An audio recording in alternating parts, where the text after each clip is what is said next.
There's more to imagine when you listen. So let your imagination soar with Audible. Audible has audio titles from every genre that will inspire you to imagine new worlds, possibilities, and ways of thinking. As an Audible member, you get to choose one title a month to keep from their entire catalog. Enjoy an exciting reawakening of a beloved classic with the Audible original David Copperfield by Charles Dickens, produced by Academy Award-winning director Sam Mendes, starring Ncuti Gatwa, Helena Bonham Carter, and Theo James. This adaptation breathes new life into a familiar tale. New members can try Audible free for 30 days. Visit audible.com/imagine or text IMAGINE to 500-500. That's audible.com/imagine or text IMAGINE to 500-500. Are you struggling to close deals?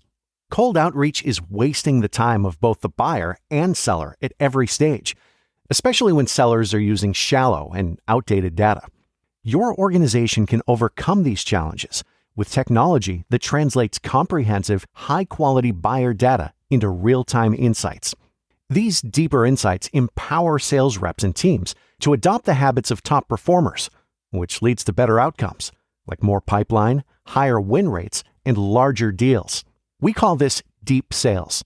And we've built the first deep sales platform with the next generation of LinkedIn Sales Navigator.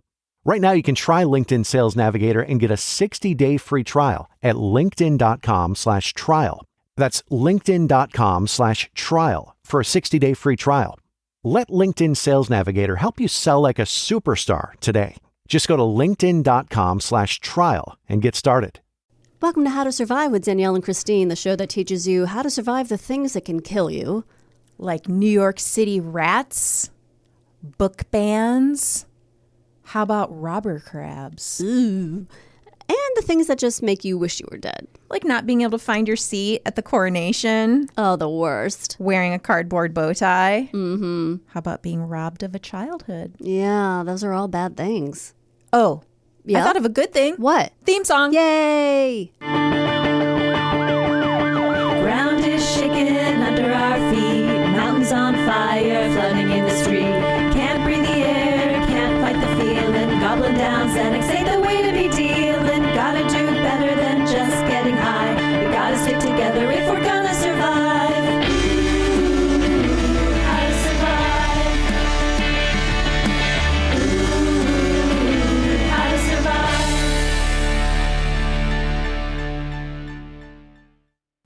Welcome in.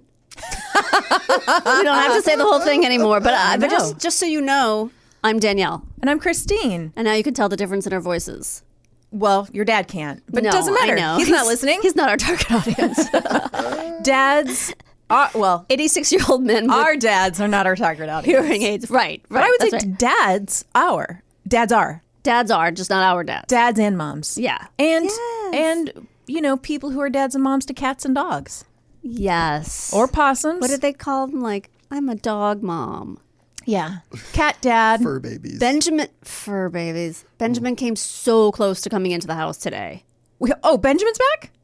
She's been back. but the I kittens have aren't. no idea what she Yeah. did with her cats. And it's a little troublesome. She I don't might know have- if this is like a Lifetime movie. She might have maybe she ate them. Did she drown? Okay, why do species eat their young? I think the men do. The dads because do. of competition or something? Hunger.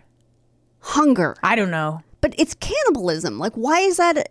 Doesn't it seem like that would not be programmed into the genetic whatever biology? You'd think. I'm just throwing around words now. It just doesn't make any sense to me. It But you doesn't. hear that. Yeah.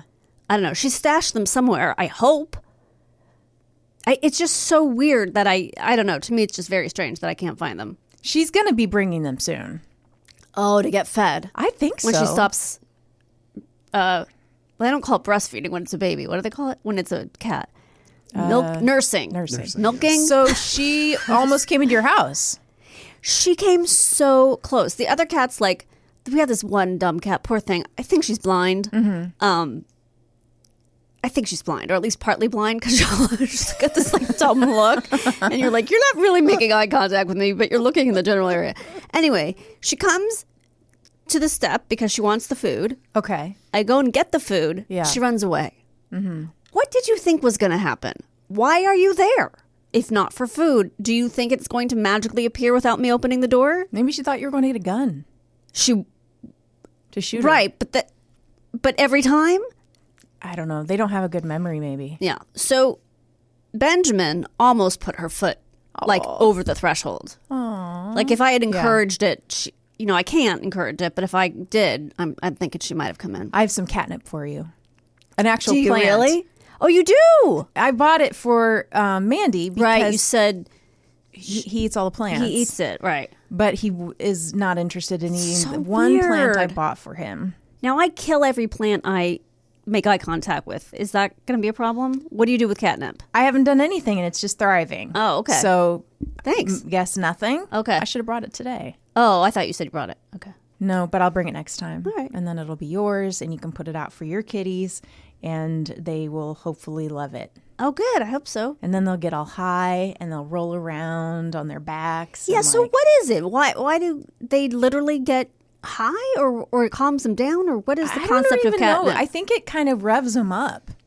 It makes them like excited and all Oh. happy and like jumping around. Okay. I wouldn't know because my cat won't eat it, It's so weird. but I hear that cats like it. Yeah. So I haven't seen you in a week. How was your week? Any news? Any goings on? Well, speaking of cats, Yeah. at our house we have doves nesting Oh. above. So, we don't really have a yard, but we have a deck, right? Yes. And it's just outside our deck window. So looking out of our deck, there are those big windows, right? Okay. So, when you walk out onto the deck. And the nest is just above those windows. So as soon as you walk out onto the deck, Oh. there you can see the nest right there.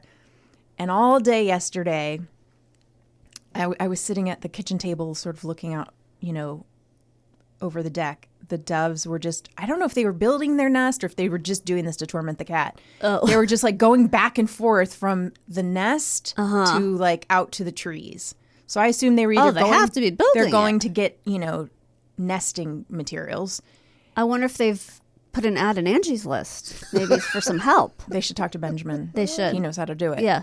So Mandy was like at the window Oh. going, making these weird noises that I've like he doesn't make these noises normally, but they were like click, click, click, click, click, click, or tick, tick, tick, tick, tick. It's like these, I don't know, chirping sounds. How weird. Oh, he was just, he was like, let me at him.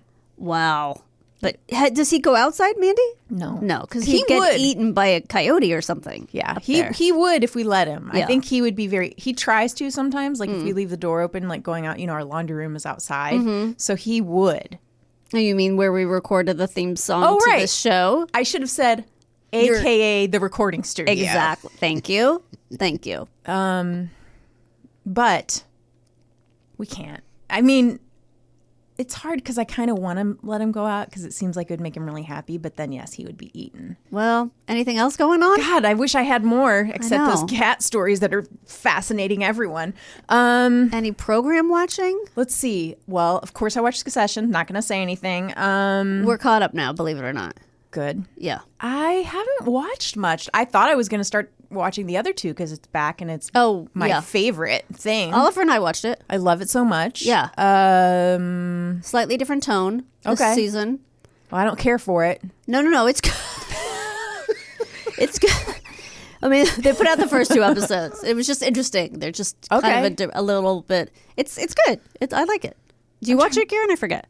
Yeah, I've only seen the first one, The first. the first new one. Oh. I haven't seen but you watched second the one. show Oh, okay. in Yeah, general. yeah. It's But so did you funny. see what I mean? Like it's a slightly different. Yeah, it felt a little little- more, Sad. a little. Oh, I don't even know what guys. the word is. This It's is not, disappointing me.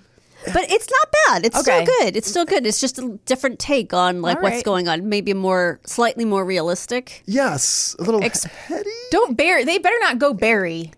No. No I've one's. heard Barry's going wild. I've heard I haven't watched- Sven watching it. Like, so last night he came in because I've been just, I guess maybe I've just been reading more and not watching as much TV, or I just get in it's like I get everything done too late, and then it's like, Yeah. well, it's too late to watch a show, so I'll just read a little.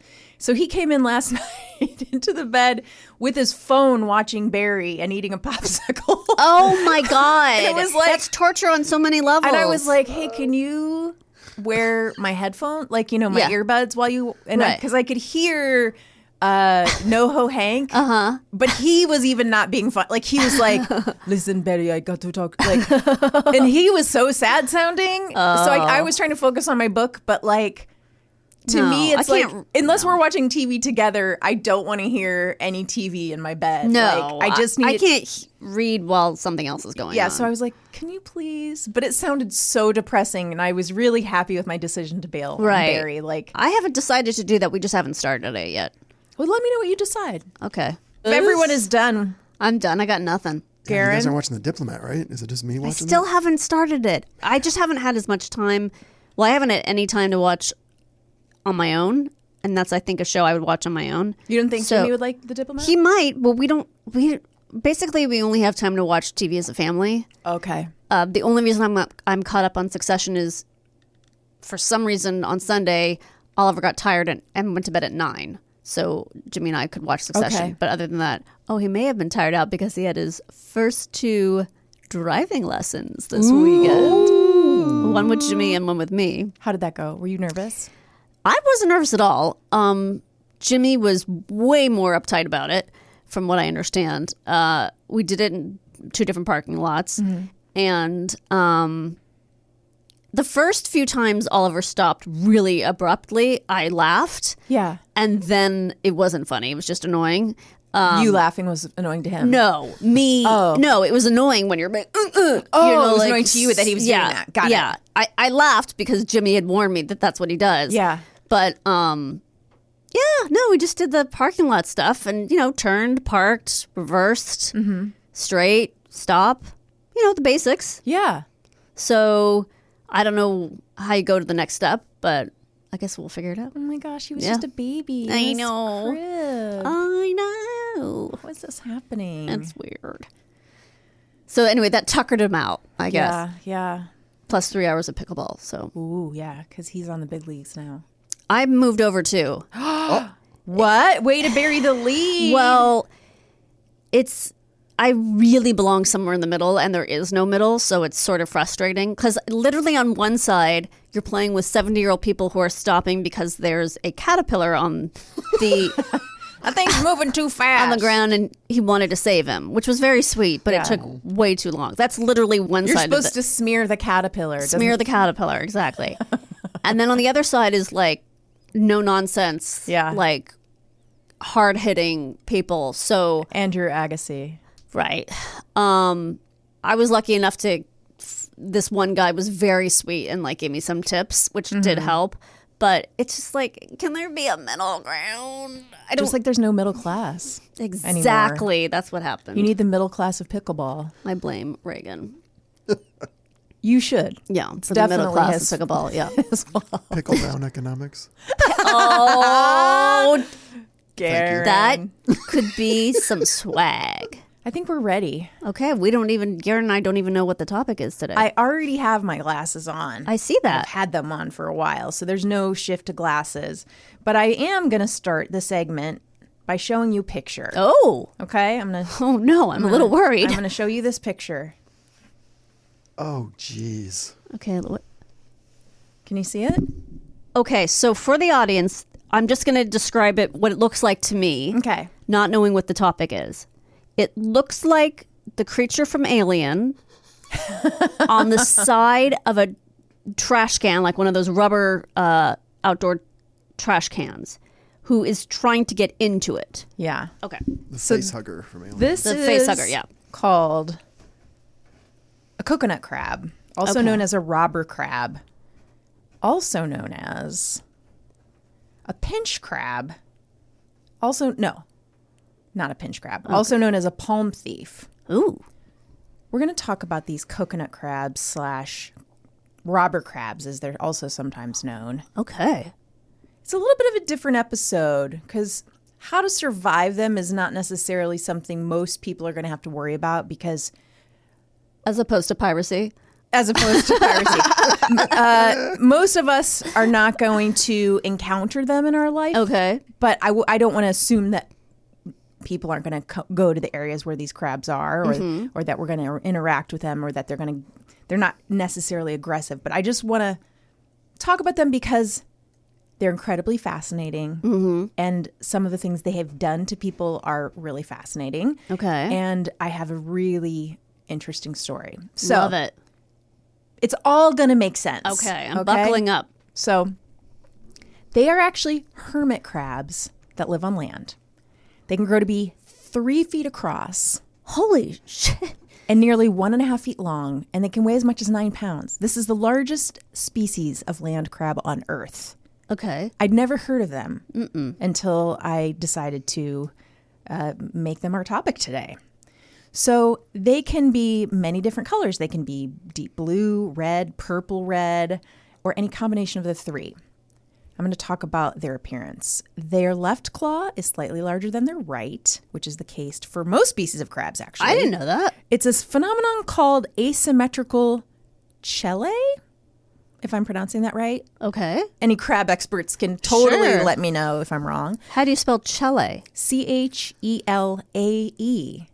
Okay. Sounds Latin. I don't know what that means. Both of which are located near the front of their bodies. They have 2 pairs of walking legs that have pointed dactyls at the end used for gripping tree bark and other tough surfaces. Interestingly, coconut crabs have gills, What? but as a result of evolution and thousands of years on land, they don't work. They instead use lungs, like we do. So they don't ever go in the water? They're born in the water, Oh. but by the time they're adults, if you put them in the water, they'll drown, How weird. right? Okay. Their pinchers, get ready, are among the strongest of all land animals, creating nearly 750 pounds of force when they close. Oh my God. Their pinchers have bone-crushing force of approximately 3,000 newtons. Now, That's a lot of newtons. It's so many newtons. It's like So many it's newtons. way beyond fit. Yeah. For comparison, the strength of a human grip is only 300 newtons. Okay. Okay, so to compare to a lobster, now remember they have the crush force of around 3,000 newtons. Yeah. A lobster's claws are 150. 150? Yeah. Are you kidding? No, Oh shit. Okay, so this thing could literally kill you. it could really put the hurt on you. Right. Okay, so now they also exceed the bite force. This is their claws, not their bite. Okay. But their claws exceed the bite force of most terrestrial predators. So like a tiger biting you. It's worse than a tiger biting you. Wow. Okay. They can lift an object as heavy as 61 pounds. What? But they're 9 pounds? Yeah. And they can, what? Yeah. That's like they're insane. That's like a second grader. Yes. They can lift a second grader. Oh my God. All right, I'm going to talk to you about where they live. So the biggest population is on Christmas Island in the Indian Ocean, which told me nothing. Okay. So if you don't know where that is, I will get more specific. Okay. It's located in the Indian Ocean, 15 kilometers west of the Australian mainland and 2,600 kilometers from Perth. Now, although it's an Australian territory, Christmas Island's nearest neighbor is Indonesia, Okay. which lies about 350 kilometers to the north. I think a lot of Australians like to vacation on Christmas Island. Okay. And I'm going to include a video that shows a family camping in Christmas Island who are having a barbecue, And which is then? overrun by these crabs. No. About 60 of them. What? Yeah. So I will include that in the newsletter. Do they live? Yeah. Yeah. The crabs they have an insane sense of smell, which I'll talk about later. And the crabs are just interested in their food. They don't hurt the people. Oh my God. Because they're not aggressive towards people Okay. normally. Okay. They can get aggressive if threatened, but normally people are not hurt by the crabs. They also live on the coastline, the coastlines of marine islands throughout the tropical western Indo-Pacific Ocean in places like Madagascar, Seychelles. Seychelles, thank you. Within the National Marine Sanctuary System, we see them on islands adjacent to National Marine Sanctuary of American Samoa. So they're in places, like I said, not standard travel spots of most Americans. Okay. But a lot of Americans do like to travel to these places. So Yeah. it's not, I don't want to say you won't encounter one. There have been sightings of them in Hawaii. Oh, I did read coconut. that. So yeah. Oh, I'm going to get into their diet, but let me talk about their burrowing first. Oh, what? Are they naked when they do this? Well, I mean, I haven't seen them in any bathing suits, so kinda. Okay. They live in burrows, which offer them protection and allow them to safely store food. It seems they bury themselves completely during molting periods. That's when they shed their exoskeleton and grow a larger one Oh, to okay. take its place. Wow, that must be. On rare occasions, they make their way into the water, but they probably don't go in there far because they can't swim. Right. Okay, so I'm going to talk about what they eat. They're called coconut crabs, so Yeah. they often eat coconuts. They go up, they grab a coconut, and then they can just crush it because of their strength, Wow. obviously. Like, do they crush it between the two pinchers, like hands, or do they use one? They can just claw poke it with their claw. Oh, they poke it. And they sometimes just drop it. They can just Oh. pull it and drop it. They can crush it. They can just do whatever they want. Wow. They're also omnivorous scavengers, which means they eat pretty much anything they can find. Okay. They eat animal carcasses, the molted skeletons of other crustaceans, tropical fruits, obviously coconut meat. They use their claws to poke a hole into the soft eye of the coconut before splitting it open. Sometimes they drag the coconuts to the top of a tree, dropping it to break them open. Often they bring their food to the home, their burrows, and then they store it for later. And then they'll eat a lot before they go to their molt period, because Okay. I think it's almost like a hibernation. Uh-huh. And then here's something cool. They eat their exoskeletons after they shed it. What? Yeah.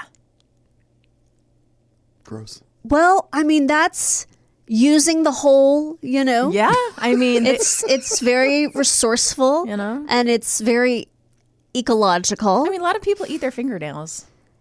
Do a lot of people eat their fingernails? I mean, I don't know if it's biting a them lot. off or actually eating them, digesting them? Oh, that's gross. It is, but I think people. They shed and then they eat their own. Okay. All right. That's crazy. And they climb trees.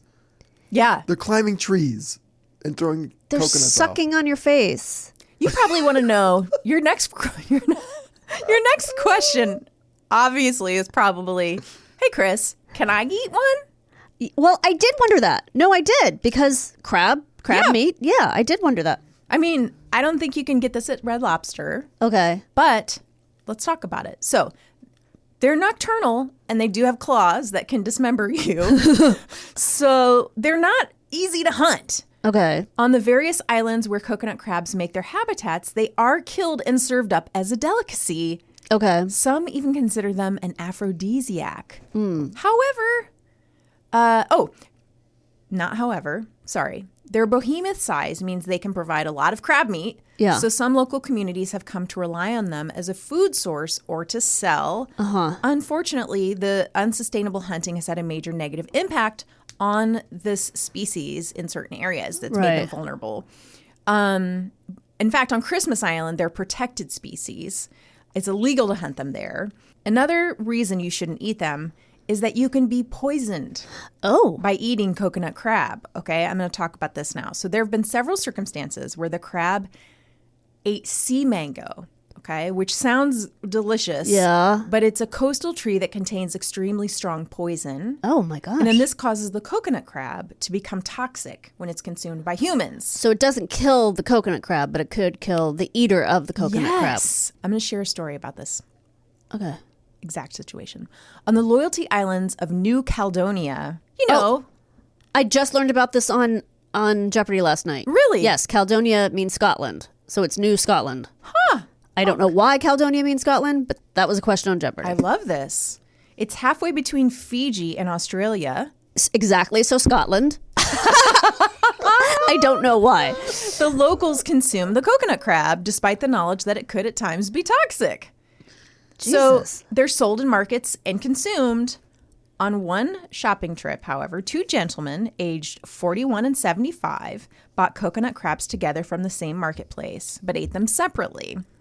That same evening, the 41-year-old was admitted to the emergency department complaining of diarrhea, vomiting, and exhaustion. His blood labs showed a marked hyperkalemia, that's elevated plasma potassium, of 9.4. The patient declined quickly, became asystolic, that's no cardiac output, and resuscitative efforts commenced. But despite their efforts, he expired several hours later. He died. That's what it means.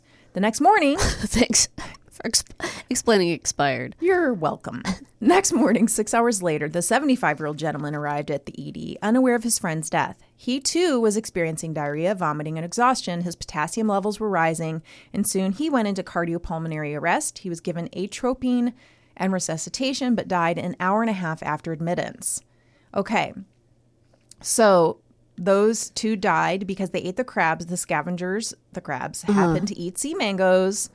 So, you know, I'd say if you're ever in Scotland, Danielle, New Scotland, and someone offers you coconut crab meat, maybe decline. So these people just take, I wonder what the percentage of, you know, contracting this is. Like what is the likelihood? Because I don't know. And it seems like maybe people are just willing to take the risk, or maybe they it's crazy. Don't know the risk. Or do you at least grow little pinchers on as you're dying? You're like, and then you turn and then into one.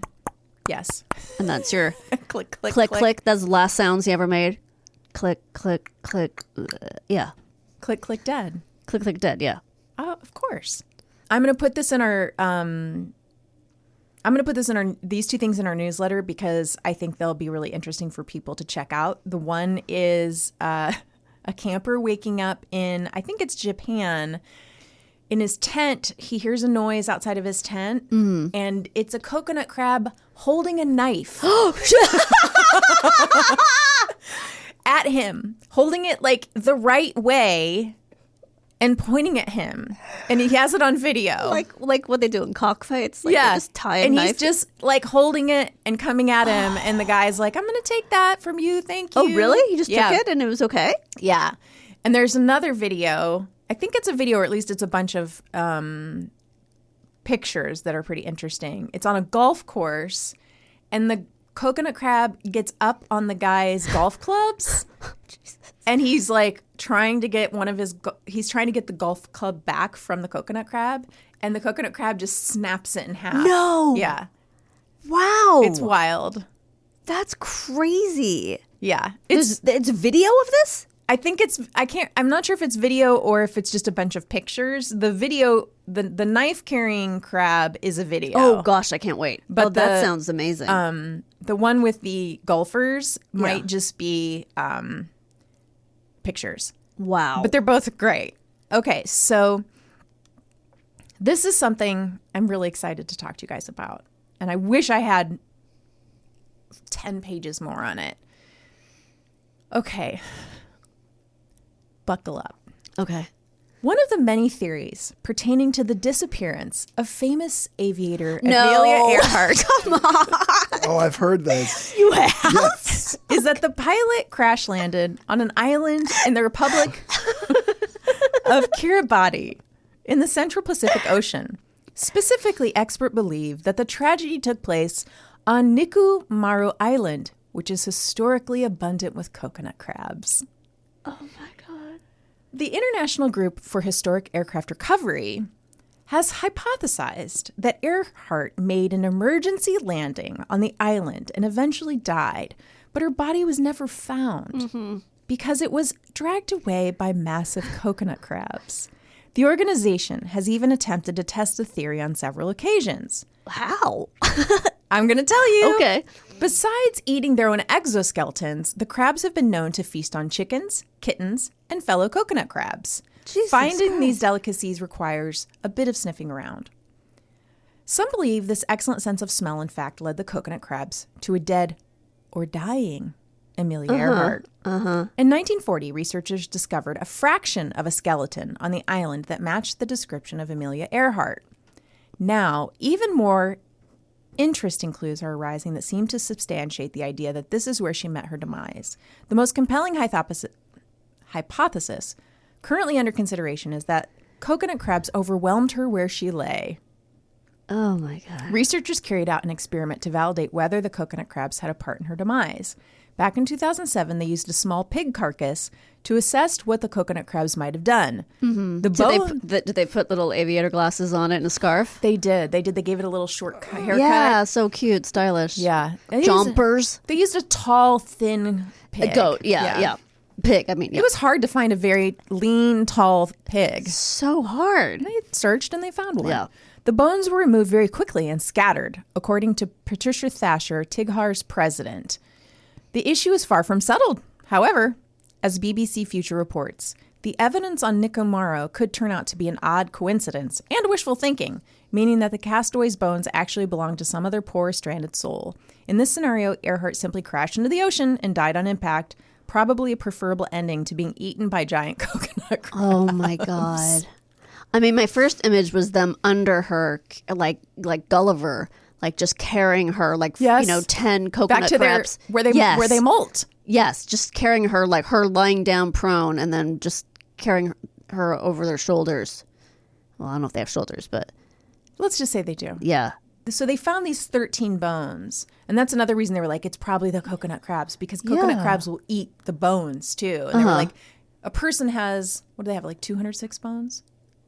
I don't know. Something like that. That sounds close. Let's or say it's correct. 206. Yeah. They only found 13. They're like, where are the rest of the bones? Oh. Why would there only be 13? Right. And they had done testing. This man did testing on those bones and said, oh, this can't be Amelia Earhart because these are a man's bones. Oh. But he did it at a time when the testing on bones wasn't as advanced as it is now. So now people are arguing. And then those bones were lost. How? I know. Did they get into a plane on a solo flight? Yeah, they crashed at this island. So Well, she also was with the. that guy, Yeah.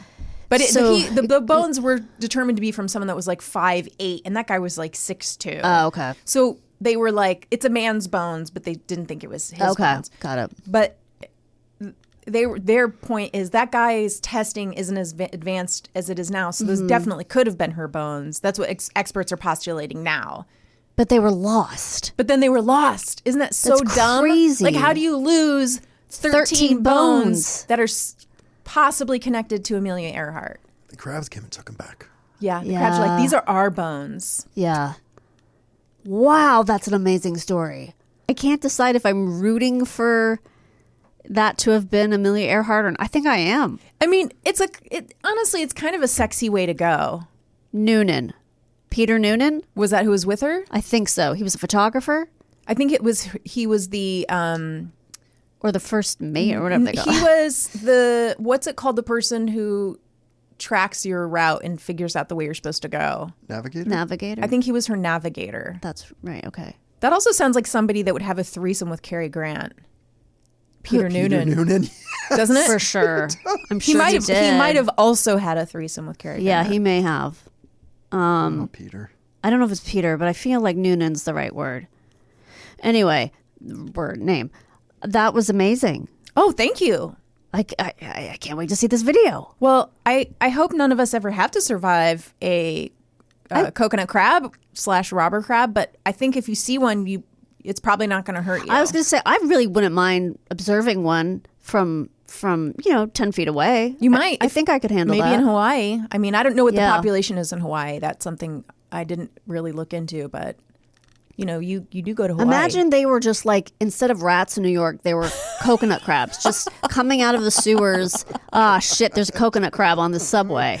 You know what? That might be New York's future in like 25 years with climate Yeah. change. It might just be Yeah. that they come and guess what? Maybe they eradicate the rat population because they'll eat anything. That would be a blessing.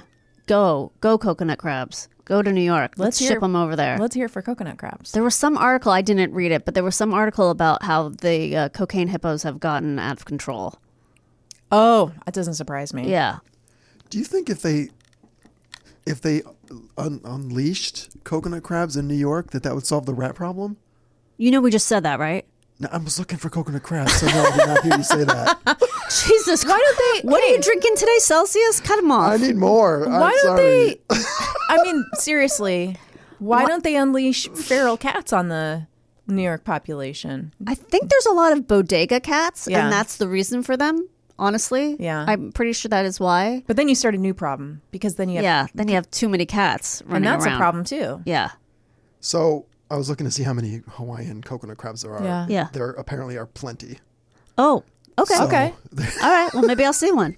find out where they're habitating, I'll look for a burrow. and then you just don't stick your hands in the burrow. No. You don't seem like a person who would stick your hands in a burrow. No, not anytime soon. All right. Well, we'll be right back to discuss what if crabs were released in New York? Could they get rid of the rats? Sounds like a great idea, though. Doesn't it? You know, why don't we? You know what I'm going to do during our break? what? I'm just going to shoot off an email to the mayor of New York. Okay. When you do that, Yeah. hear me out. Yeah. Maybe mention the crab idea. You know what? Thank you. Yeah. I'm going to do Good that. idea. All right. We'll be right back after this. Imagine the softest sheets you've ever felt. Now imagine them getting even softer over time. That's what you'll feel with Boll & Branch's best-selling signature sheets in 100% organic cotton. In a recent customer survey, 96% replied that Boll & Branch sheets get softer with every wash. Start getting your best night's sleep in sheets that get softer and softer for years to come. Try their sheets with a 30-night guarantee. Plus, get 15% off with your first order at bollandbranch.com, code WONDERY15. Exclusions apply. See site for details. And we're back with Canva Presents Secret Sounds Work Edition. Caller, guess this sound. It's a mouse click.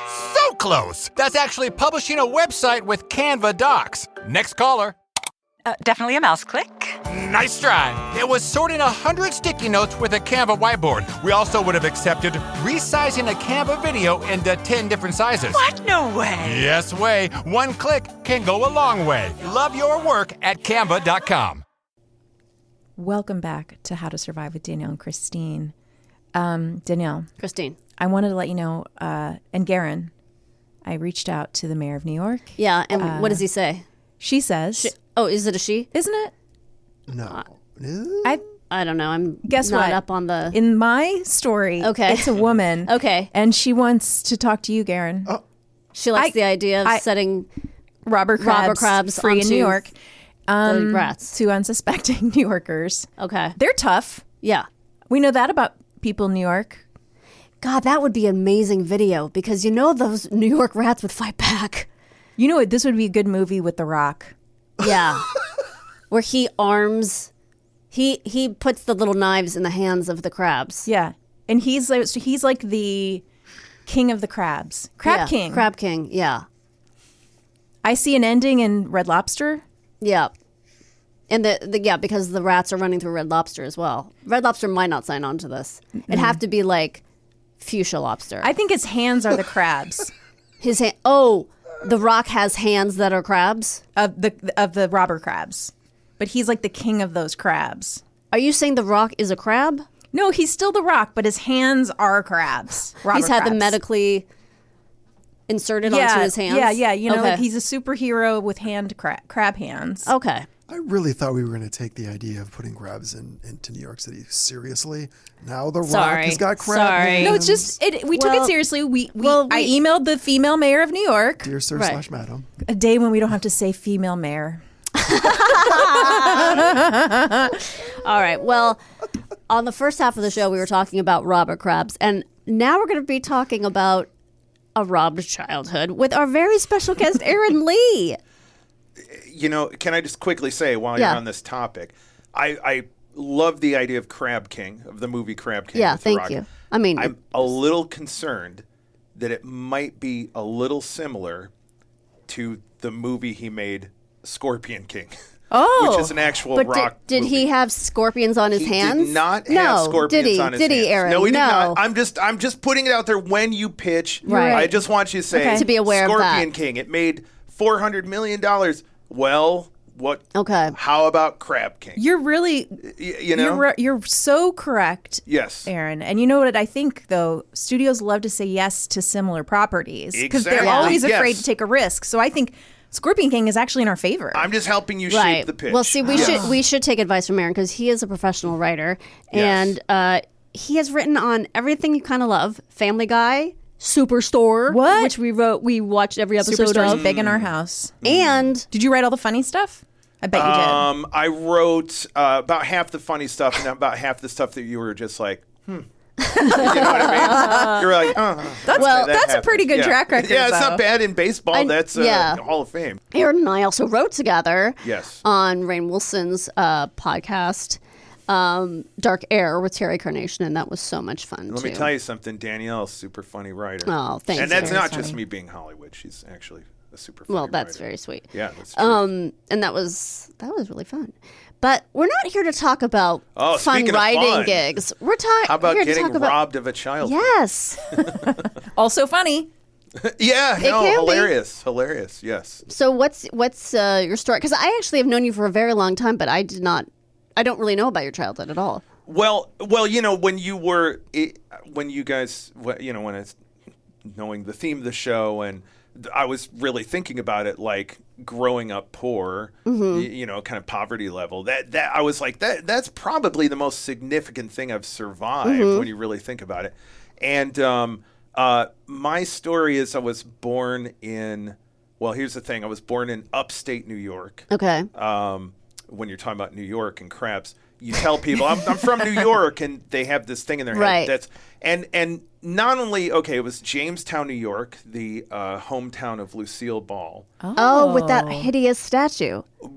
That's right. They did take the statue down, thank God. But the thing is, this is just a little side note. Okay. When I was growing up as a kid, there was no celebration of Lucy because the old people would give the same terrible speech every time. They'd say, Lucy was a booze runner during the Prohibition and a slut, and she's not even from Jamestown. She's from Falconer. Okay, I heard this 1,000 times. Just recently, just a couple of years ago, I found out through my Aunt Mary that none of this was true. And it was all a rumor started by my grandfather, who went to high school with her and was an asshole. Wait a second. So he started. So here's what's crazy. So because of this, the rumors he started, then Lucy would never be mentioned. The second she died, everything in Jamestown became right. Lucy Museum, Lucy Pizza, Lucy. You know, but he denied this small town industry and commerce for decades. Do you think she rejected him? 100%. It might even be more pathetic than that. She might not have even had any interaction with him, and he did that out of pure spite. High incel vibes. That's what I'm getting from yes, this. Your grandfather. He was the first incel. Yeah. Yes. So that is so fucked up. Yes, it's pretty crazy. So now, a couple of years ago, I'm at a party, and this woman says, "Where are you from?" I say, "Upstate New York." "Where?" "Jamestown." "That's not upstate New York. That's Western New York." And people from Western New York are always trying to say they're upstate to be classier. And I was like, I wasn't trying to.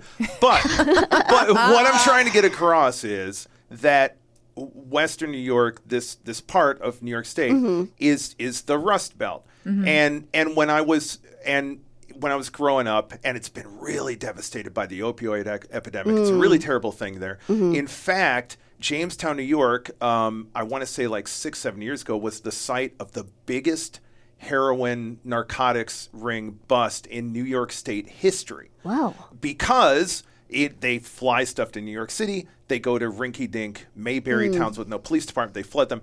And when they busted up this ring, they estimated that more than 50% of the city's population was addicted to opioids and heroin. Wow.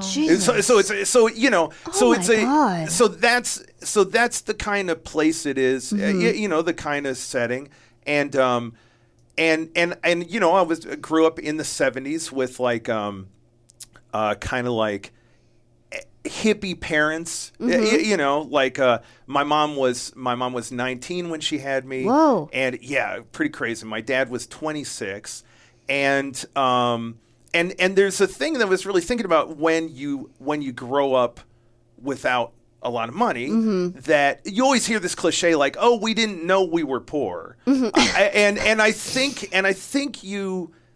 now it's got to be different because of social media, because everybody's aware of everything now, and you get comparison. Right. But it's really true. When I was a kid, you figured things out in stages, and I remember as a kid, the first thing ever was the moment that it hit me, and I was like 4 or 5 years old. It's a very early memory that we had funny, weird, colorful money. Everybody else had green bills, and ours were pink and purple and blue because they were food stamps. Gotcha. And so you start to put together like, and then you go to a store where they don't accept them. And then I was thinking the other stages were like the kid that came over to the house and like for a sleepover or whatever, it says, "Oh, powdered milk is gross." And I'm like, right, but I kind of just think of that as milk. I don't think, right. And then the other one is like, and the cereal we're eating it with is the generic one out of the bag, and that's gross. And then the first time, like you go to your aunt and uncle's house that they have the good cereal, and you have like real Lucky Charms. Your head, so like your taste buds can't take in this explosion of awesomeness. You're it doesn't like, taste like holy cardboard. shit! Yeah, exactly. But your head almost explodes. So you figure it out in these stages, and when the first joke I ever tried to write, again, very early memory, I was like 5 years old, and I'm in the grocery store with my dad, and I say to him, I go like, "Hey, Dad, I thought of a joke. There's a little boy in the supermarket with his father, and he says, 'Dad, where does all the money go?' And the dad says, 'To the people who don't need it.'" And my dad, under his breath, goes, "That's not a joke. That's just the truth." You know? So, and it's not a lot of, obviously the setup, it's very much what's happening in the moment. I mean, not the greatest joke, but it was my first attempt at like joke construction. You know what I mean? So you know, like, so it kind of dawned on me more and more like, oh yeah, that's what's going on here. I remember saving up all the allowance and everything I could get to buy a TIE Fighter toy from Star Wars. Absolutely. Like, yes. and that took a long time, but I wanted Darth Vader's TIE Fighter so bad. Came home from the toy store with it, like into the apartment building where we live, you know, so excited. I'm walking up and I see one of the kids who lives downstairs, and he had told his mom, "I got it." So I was like, "Can you come play?" And he said, you know, "We'll play with it now." He said, "No, my mom says I can't play with you because you're spoiled, because your parents bought that for you." Wow. And I was like, "No, let me talk to your mom. I saved for months." Poor. Yeah, exactly. This took forever. My money's pink and green. Yes, I paid for it with Monopoly money. But yeah, so you know, and then it was really heightened when oh my God, I got a crazy dysfunctional family. And do you have siblings? I have a younger sister, and who is in Kentucky, because when I was like, my dad was gone for like a couple years when I was like, maybe from like age 9 to 11, let's say. Just formative years. not a time when you need a male role model at all. Yes, nothing big going on there. Wait, they were still married, but he just left? Yes.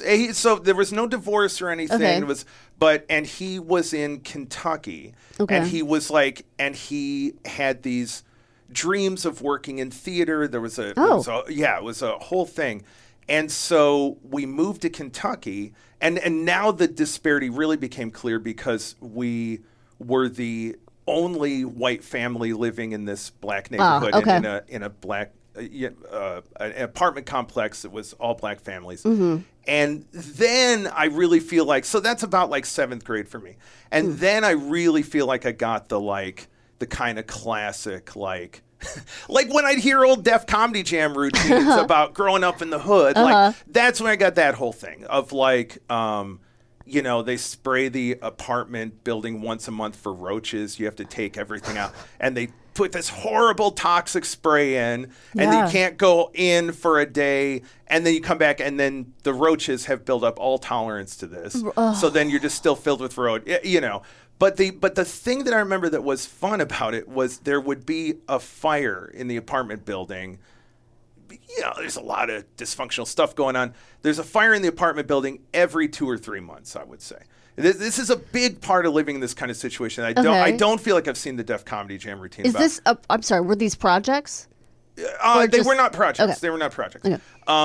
There'd be a fire, 3 a.m., all the smoke alarms go off. Everybody runs out of the building. You wait for the... And that is the most fun because all the kids get to play outside at 3 a.m.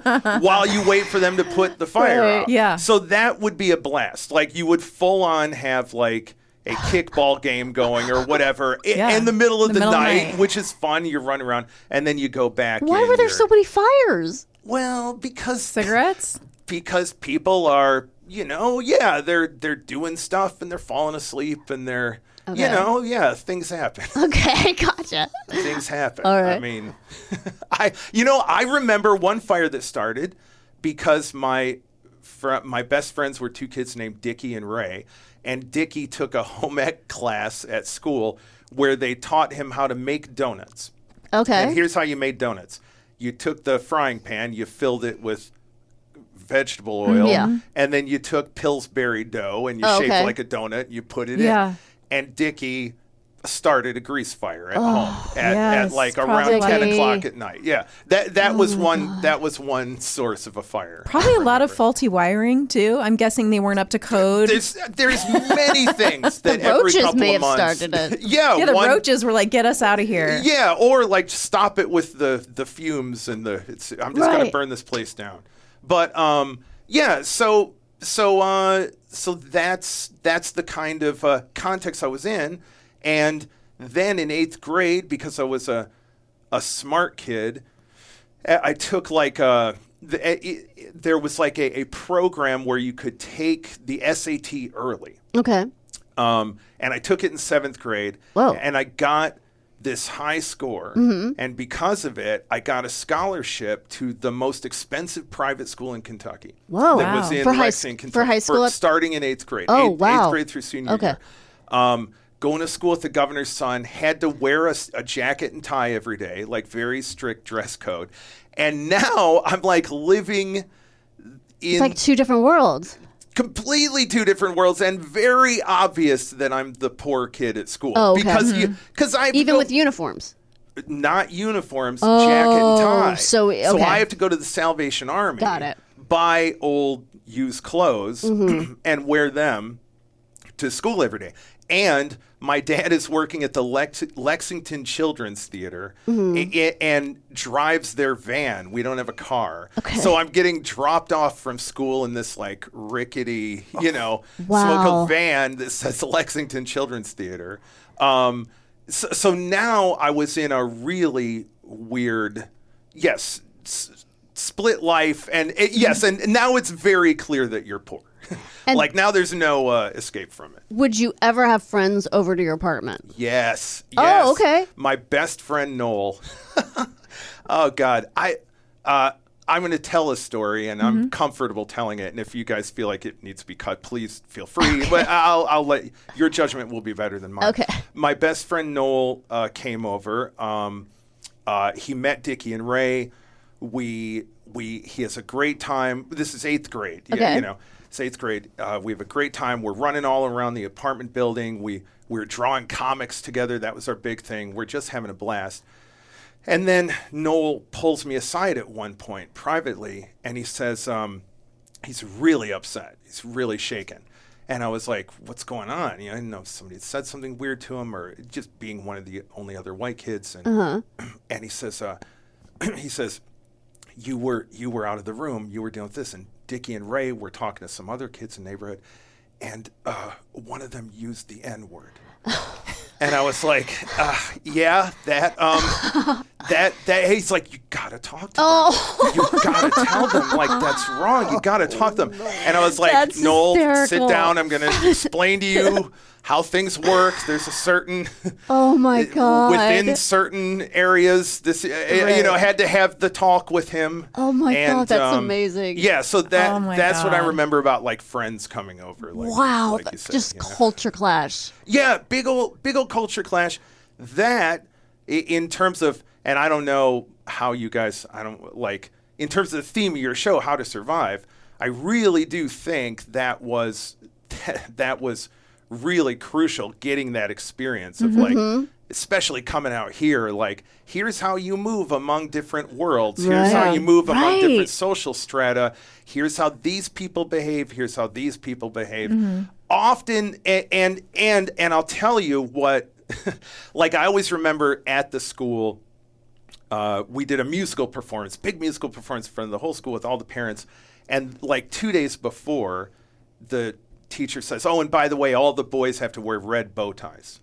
And I was like, I don't own a red bow tie. And you frantically go to Salvation Army. That's the most specific thing you have to find. Yeah, can I find a ventriloquist dummy or something that I can use? I was just going to say your Pee Wee Herman doll. Yes, anything. So I made one out of cardboard. Right? Because I'm hoping, like, if I'm standing in the back, just enough, So, and amazingly, no one said anything. But I do feel like, yes, you have to learn to improvise. You have to learn until, here's the big thing that happened, this is the big thing that struck, punk rock.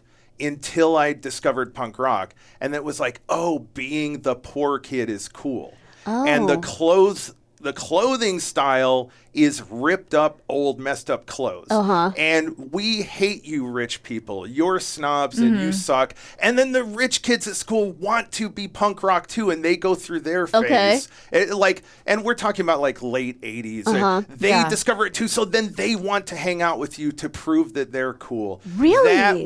That was a huge saved my life thing. Like, how? So that was massive. Before that, did they treat you shitty because you were poor? It's funny. I think I straddled something interesting, which is that I was also super nerdy, massively nerdy, obsessed with comic books and movies and all nerd stuff, and that put me in that category. And I did have my super nerdy friends. So those kids were nerds too. Okay, good. So as long as I could sit and debate whether Wolverine's claws could cut through this table or not, like they're not judging it. Right. They just want to have that conversation. Nerd sees no color or class. Yes. So I got tons of abuse and bullying for being a nerd, but so did everybody else sitting at my table. Like they didn't take time to point out the poor nerd. Now, I was wearing the wrong shoes, like it was all a Target, but no, that's really, and that did not hurt as bad, of course, like, because nerds take some pride in like, these idiots don't get us. You know what I mean? Yeah, so there's some bonding in that. You know what I mean? So now my other question is, did Dickie and Jay? Dickie and Ray. Dickie and Ray. Oh my Did Dickie God. and Ray sort of accept you, even though now you're going to this rich kid's private school? Were you just still the same kid to them?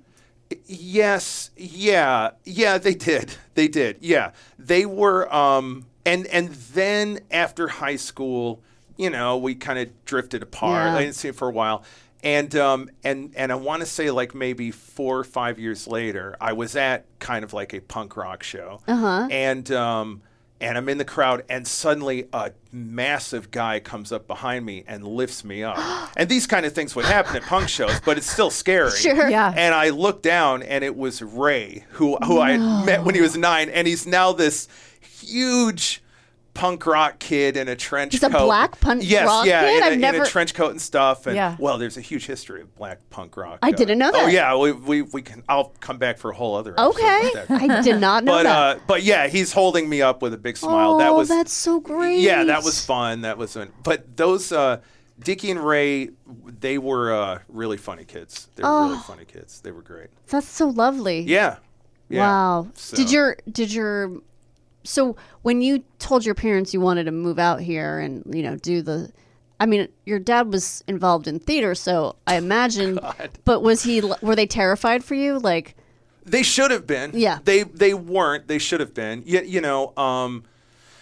Without, I deal with this delicately with having two daughters and But I came out here under rather sordid circumstances that anyone with a Google Google can file. I worked in an unsavory industry that that any child coming and telling their parent, I'm going to do this for a living, a functional parent would say. Now, I don't think that's a good idea, but it's funny. I do think, especially with the survival theme of your show, I was really thinking about it, like growing up poor, growing up in poverty, there is a level to which when I think about like, how do you survive it? You go like, well, you got to have a sense of humor about it. And you might have to crime a little. You might have to crime just a little bit. Crime, okay. And I think about this. Here's the example I always think of. Before I moved out here, I got a job at the coolest record and video store in Lexington. Okay. And the guy who owned it he might have had some shady. You always heard some kind of. He lived in Chicago. He ran the store from Chicago. Oh. And he had some rather dubious business connections you heard about, and you heard some somewhat scary stories.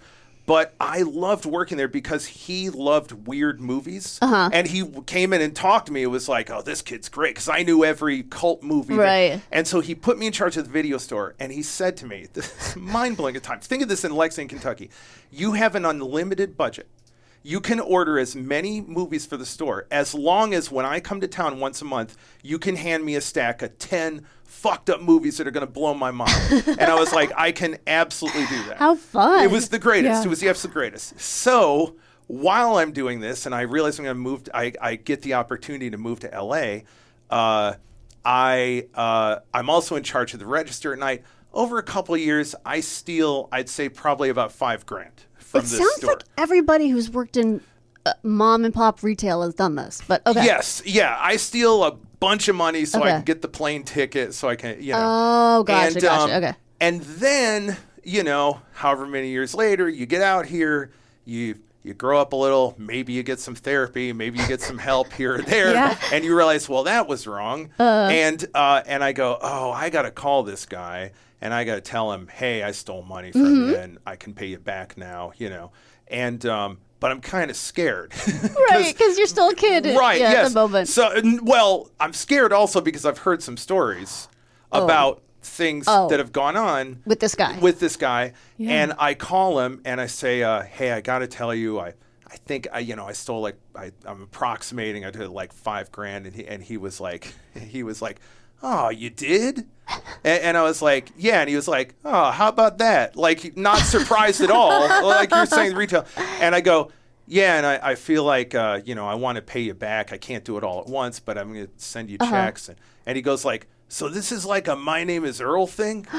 And I said, yes. I was like, yes, exactly. Like that. I was like, yes. Oh my God. And he goes, all right, bring it on. So I would send him a check once a month, for like 10 months, whatever it was. Right? And every time I would see the little receipt come back, in the notes area, he would write, thanks, Aaron, and put a smiley face. Oh, how great is that? That's so great. So I do look at it like big picture, like, maybe you got to do some stuff.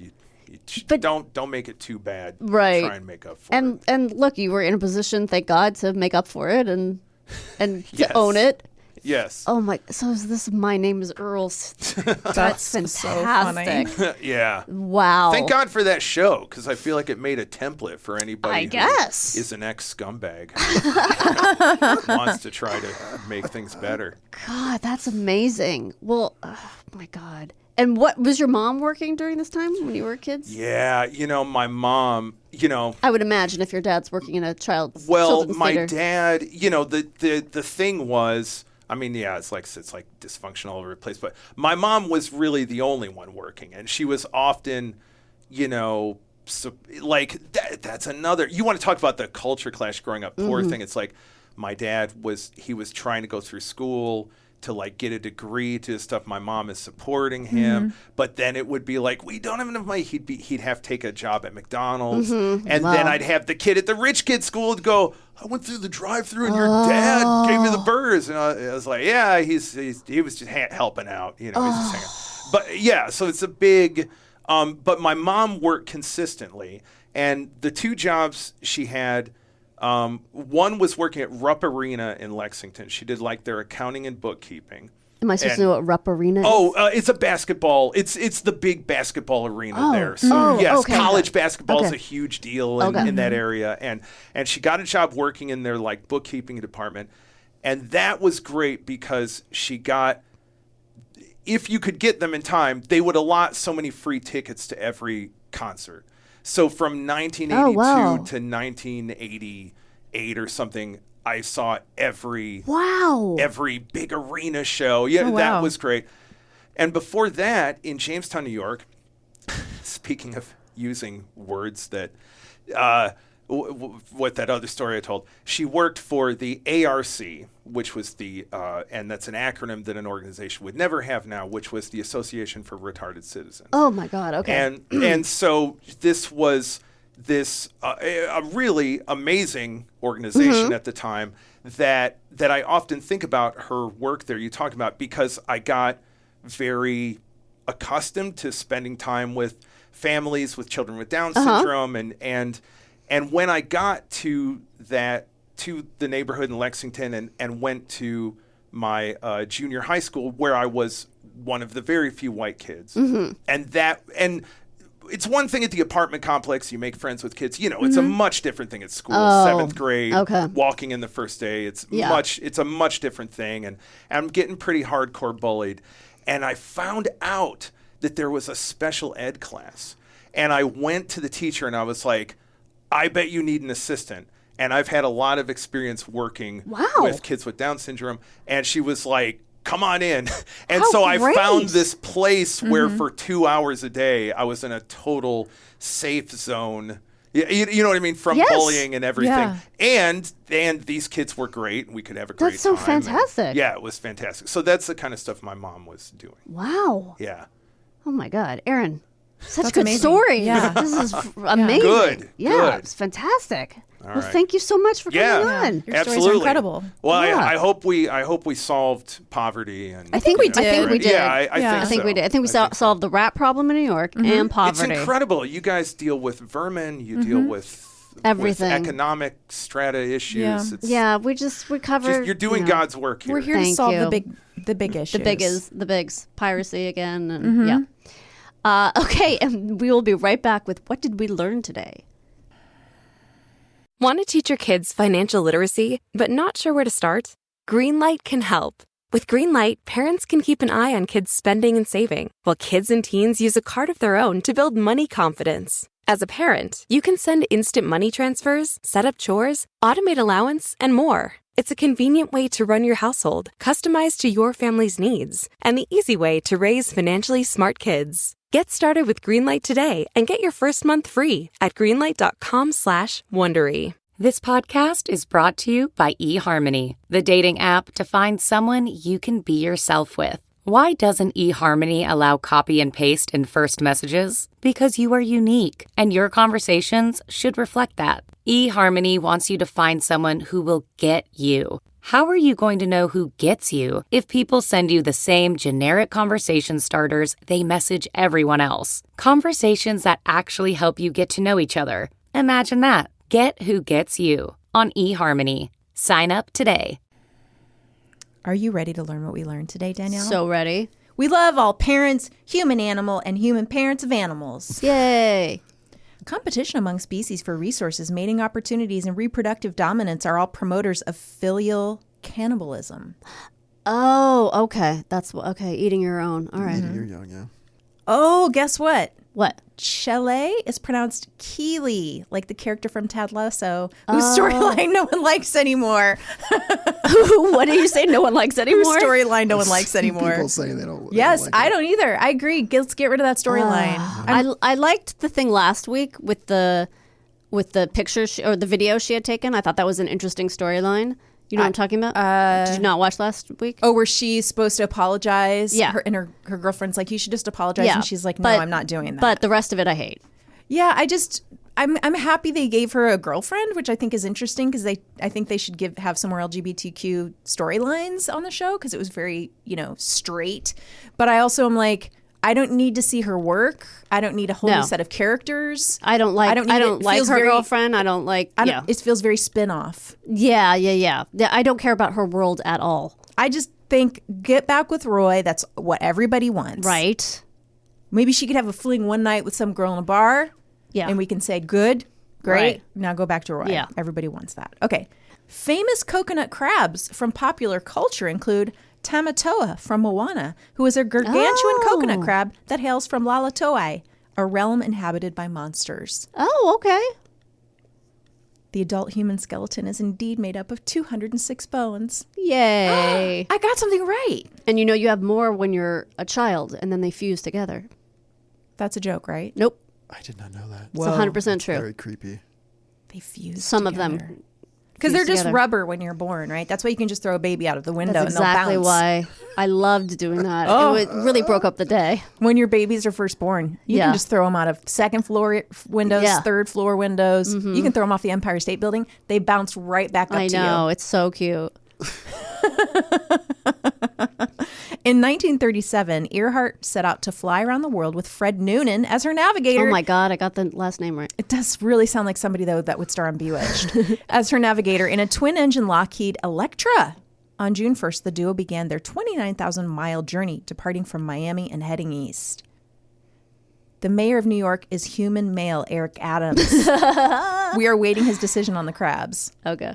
33 pounds of cocaine, methamphetamine, and marijuana were seized from inside a Jamestown, New York home in 2016. According to police, it was the largest drug bust in Chautauqua County history. Okay. So Aaron wasn't exaggerating about that. No. I wonder how many crabs it would take to move that much drugs. 2? I think you're right. I mean, if we're talking robber crabs. That's what I'm saying, yeah. You know what we're going to do next? Nope. Nope. Not what we're you're not going to play thinking. the theme song. 'cause- We are going to thank some of Oh. our Patreons. Excellent. Let's do it. Okay, you can pause that because I got to look them up. Hi, guys. Hi. Are you ready to give out some shouts? Some props and shouts. Props and shouts. Cheers and jeers. We're going to thank some patrons who deserve our thanks. They do. First off, let's give a big, warm welcome to Peter Askew. Peter Askew. Askew. Doesn't that sound? He's at a tilt. I think he's he is very askew. Yeah. I think he's from another country. Yes, he's part of our international listen. I don't even know if we have international listeners. We do. Oh, we do? Okay, great. I can tell you for sure that we do. From New Caledonia? Ooh. If anyone is from New Caledonia, you better reach out and tell us. Where are our listeners from, our international listeners? We have a good amount of listeners from Canada. Okay. We have some German listeners. Great. UK. Great. Australia. Really? And other places I don't know of. That's exciting. But I can get more specific. I just have to look at the breakdowns. All right. Peter, welcome. Welcome. And bonjour. Bienvenue. Next up, George Smith, if that is your real name. That is a hotel check-in name if I ever heard one. You know what? I think George is in the Witness Protection Program. Yeah. And that's the name he chose. I mean, it's easy to remember. It sure is. GS. GS, George Smith. Thank you for your patronage. Yep. Thank you for listening. You get all the goods. I like this next name. Sarah Wondra. Sarah Wondra. She has her own podcast network. Isn't it a magical name? I feel like I want to use that name for my novel. My character's name in this one book I'm working. Well, it's a short story right now. Her name is Sarah. Uh-huh. I use Sarah a lot because it's one of my favorite names. But last name Wondra. It's really good. It's very magical. Yeah. It's very superhero-ish too. Like Ooh, yeah. Oh, yeah. Amazonian or Yes. something. Wondra. You ready for this one? Mm-hmm. Jeremy Herbal. Jeremy Herbal. Do you think it's herbal? No, I know it's Herbal Herbal. because he's a never not funny, huge listener. Well, thank you for listening to us hugely, yes. Jeremy. Hugely, Jeremy. Thank you. Herbal. Wonder if he's connected to the Herbalife empire. I hope not. I hope not too. I should let him know that it's a peer. It's a peer. It's a Pyramid scheme. pyramid scheme. Yeah. I think my mom used to sell that. Oh, really? I got roped into a yoga class for them one time. Oh God, my mom did some weird stuff. Does she sell leggings now? Isn't that the new thing that people who do pyramid the schemes? not Lululemon, the La La Rue. La La Rue. Yeah, there was a whole documentary about it. It was very cool. Don't do it. Just don't. There are other ways. Mm-hmm. Hey, this is someone like Beyonce or Rihanna or Madonna. Mm-hmm. She only needs one name. Yeah, and it's Meg. Is it the shark? Oh, I don't know. It might be. What an honor. Meg, if you're a shark, will you let us know? Wait. Oh, that's a movie. Yeah, the Meg. And is the Megalodon. Okay, got it. Meg, are you human or shark? Let us know. We're just interested. And if so, what do you think of crabs? Don't you think it'd be hard for a shark to sign up for Patreon? Like, just where they use their nose or do they get the fin? So hard. Seriously, hard to get their fin like over to the keys. Jabberjaws played the drums, I think. Yeah, but this is an electronic piece of equipment that once it hits water, it's dead. You can't bring an iPad or a. I mean, Sven's phone can go underwater. You did say so that. Yeah. Here's my thinking is the shark has a newer iPhone that can go underwater. This is Meg, the shark we're talking about. No, not a shark, a megalodon, right? Is a megalodon a real thing? No.